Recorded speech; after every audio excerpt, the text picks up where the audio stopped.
Liz Cheney says she was wrong to oppose gay marriage. Watch this. Bitter falling out with her sister, Mary.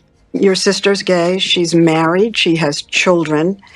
And in 2013, you came out against same-sex marriage while your father went the other way.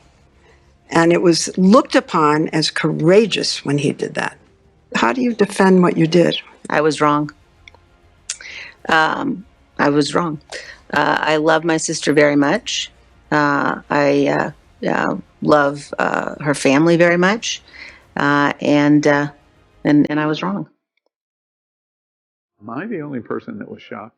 Representative Liz Cheney told CBS 60 Minutes last night she was wrong to oppose same-sex marriage when her objection to it caused a public split with her family, including her sister Mary and her father, former Vice President Dick Cheney.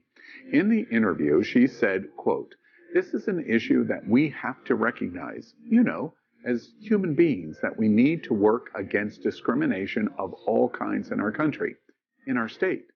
We were at an event a few nights ago, and there was a young woman who said she doesn't feel safe sometimes because she's transgender, and nobody should feel unsafe. Freedom means freedom for everybody," end quote. Bravo. I think so many politicians refuse to admit that they're wrong and say, I was wrong. I should not have done that. And I agree with her. She's wrong. We're constantly evolving. She said, exactly. We're constantly learning. Look what happened with Anita Bryant, right? Yeah. Like, she had the perfect opportunity to say, hey, I effed up. I was a different person back then. And instead, she doubled down. She doubled down. She doubled down, and now we hate her even more. Right. Mind you, we didn't even know she was alive. But you know what I'm saying, Right. So, aren't you glad she... Well, isn't her lesbian granddaughter something marrying a woman? Yeah, that we did. We talked about that. We talked about that on the show. It gave us the excuse to show the pie in the face. Right. All over again. It's always delicious. It is delicious. And in the case of Liz, better late than never. I mean, it's family. It's interesting. I'm curious to y'all's reaction. I've done some, not some, a lot of conversation today in social media about this overnight story.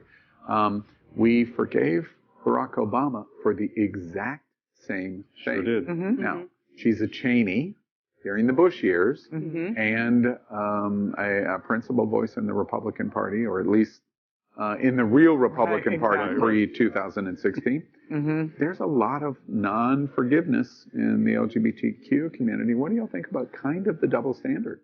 Well, the double standard coming from the LGBT community. From us. Yeah, we don't forgive. I know. I think that's true, but when you hearken to Barack, I think, and then the Clintons. I mean, there's so many politicians. If I myself were in such a public image, I would evolve over many issues over the years.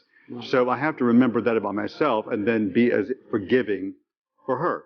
And she's currently kind of a hero to me because she has been standing up as a true Republican. Right. So she's kind of currently a hero to me. So that's where I am on that. Yeah, and I think that if people authentically have a change of heart because of new information or people they meet, or just grow a heart or a soul. I think we smell the BS. I think LGBTQ we smell the BS. But we can also smell authenticity, and this was authentic. Thank you for finishing my comment. Yeah. That's what I started to say, but I couldn't get there.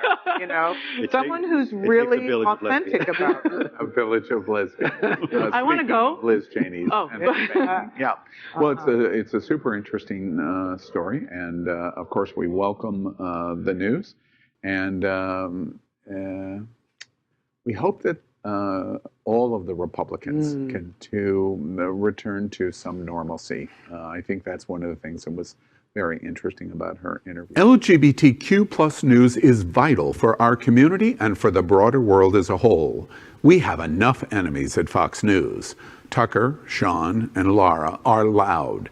We need passionate allies. Happening Out Television Network, Queer News Tonight, and It's Happening Out are literally out of the closet and into the headlines. Our community needs your support. Like this broadcast and subscribe now to ensure the growth of the entire LGBTQ plus community.